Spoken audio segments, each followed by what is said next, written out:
बिस्मिल्लाहिर्रहमानिर्रहीम। अस्सलामुअलैकुम। कैसे हैं आप सब? उम्मीद करती हूँ सब खैरियत से होंगे, ठीक ठाक होंगे। तो आजकल जैसा कि आपको पता है पाकिस्तान में बारिशें हो रही हैं।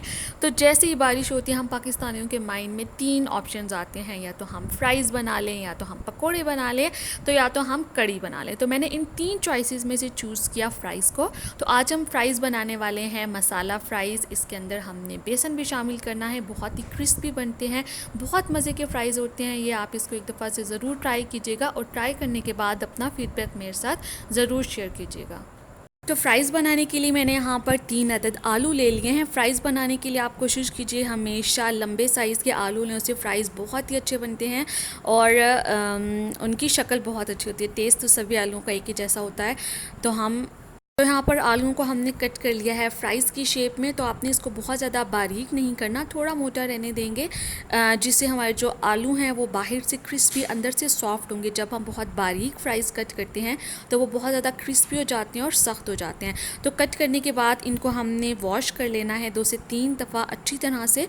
वॉश करने के बाद इसके अंदर हमने कुछ मसाले शामिल करने हैं। उनमें सबसे पहले हमने शामिल करना है नमक। तो नमक हम लेंगे यहाँ पर 1 चाय का चम्मच।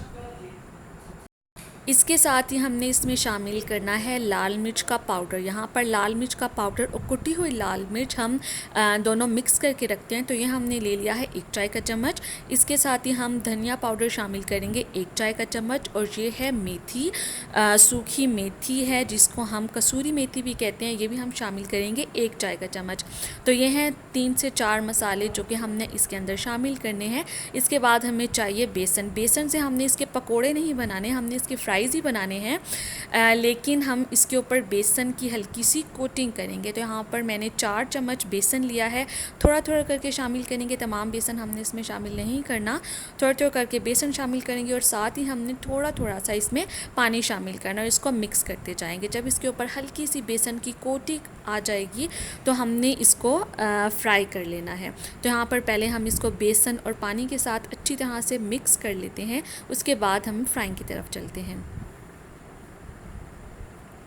तो यहाँ पर हमारे फ़्राइज़ फ्राई करने के लिए बिल्कुल तैयार हैं। तो यहाँ पर हमने कुकिंग ऑयल को अच्छी तरह से गरम कर लिया है। गरम करने के बाद इसके अंदर हमने एक एक करके आलू शामिल करना है, इकट्ठे शामिल नहीं करेंगे वरना वो आपस में जुड़ जाएंगे। एक एक करके शामिल करेंगे तो हमारे जो फ़्राइज़ हैं वो सेपरेट रहेंगे और बहुत अच्छे बनेंगे। तो हमने इन फ़्राइज़ को कम से कम भी 3 से 4 मिनट तक इसी तरह से ऑयल में फ्राई करना है दोनों साइड से। इसके बाद हम इसको निकाल कर रख लेंगे। इस तरह से तमाम फ़्राइज़ को फ्राई कर लेंगे और उसके बाद हमने इन फ़्राइज़ को दोबारा से फ्राई करना है। जब हम दूसरी दफ़ा फ्राई करेंगे तो उससे हमारे फ़्राइज़ बहुत ही मज़े के बनेंगे, बहुत ही ज़्यादा क्रिस्पी बनेंगे। तो यहाँ पर हमने इसको फ़र्स्ट टाइम फ्राई किया, फ्राई करने के बाद निकाल लिया। उसके बाद हम इसको दोबारा से फ्राई करेंगे और ये हमारे बाहर से क्रिस्पी, अंदर से सॉफ्ट फ़्राइज़ बनकर तैयार हैं। तो अब अगर आपको मेरी आसान सी मसाला बेसन फ़्राइज़ की रेसिपी पसंद आए तो वीडियो को जल्दी से लाइक कर दें, चैनल को सब्सक्राइब कर लें, न्यू वीडियोज़ के लिए बेल आइकॉन को ज़रूर प्रेस कर दें। तो चले मैं न्यू वीडियोज़ के साथ फिर हाजिर होंगी। तब तक के लिए दुआ मुझे याद रखिएगा, अपना और अपने घर वालों का बहुत ज़्यादा ख्याल रखिएगा। खुदा हाफ़िज़।